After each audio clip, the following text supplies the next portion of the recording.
I'm Kate Small, and I went to art school in Auckland, finishing in 1990, so I was there in the 80s really, and since then have chipped away at it, very much since then. Had a couple of good big chips when I first left art school, and then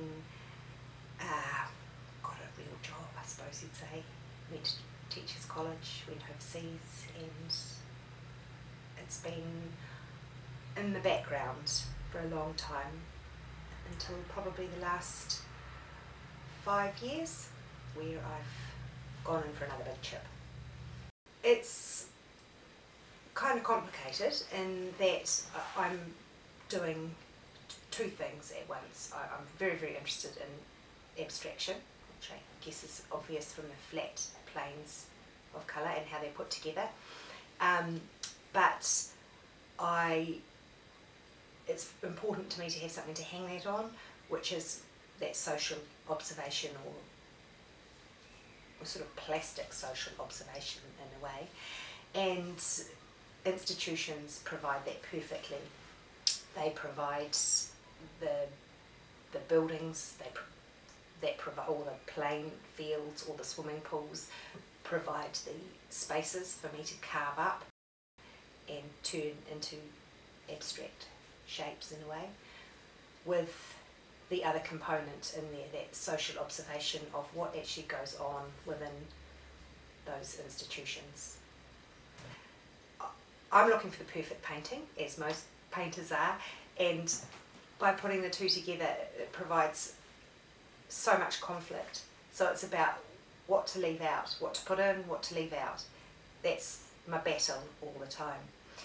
I start out by looking at huge amounts of photography, all sorts of different types, right from someone's personal album to, I mean, I'm one of those really weird people that likes looking at people's holiday snaps, and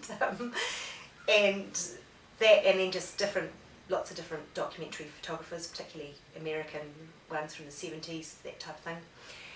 And I have a little notebook, and my initial drawings are really cryptic. I draw up my square, obsessed with squares, put little arrows out, and I'll say page 52 of Netball, which is like a book that I might have got out of the library.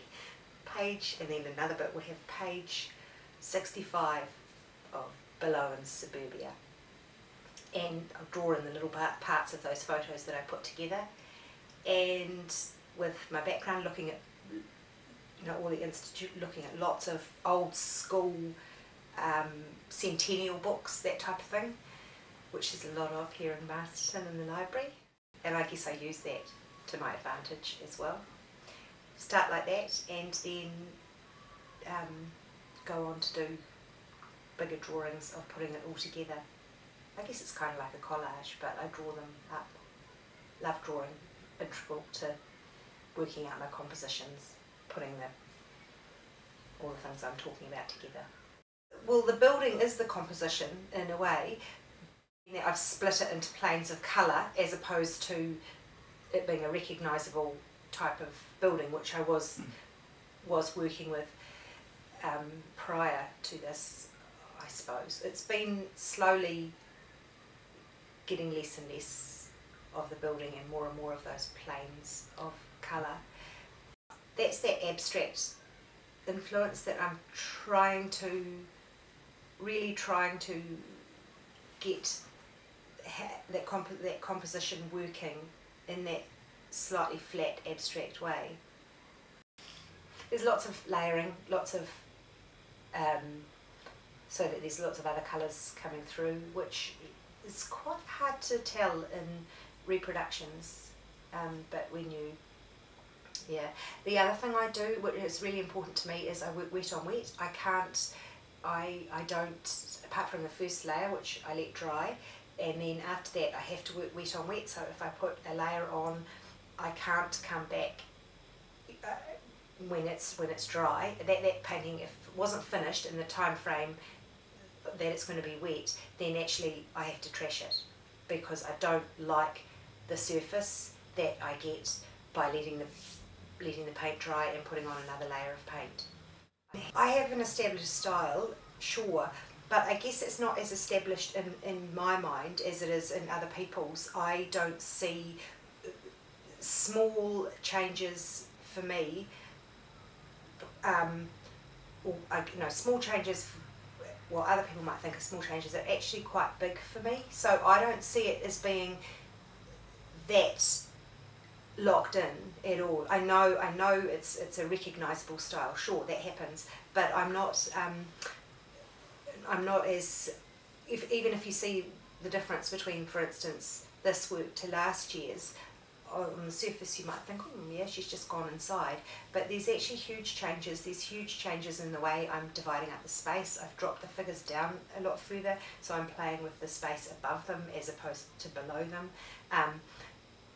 Flattened them even more, I think.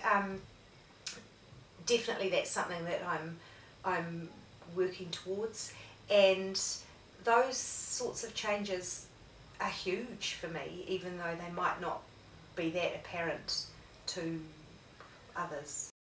I think it's critical that you look at everything. I think that you have to have your eyes wide open to be able to produce visual imagery, whatever form it might be. There is so much that goes on just by walking out to your letterbox that you can see, different sorts of things.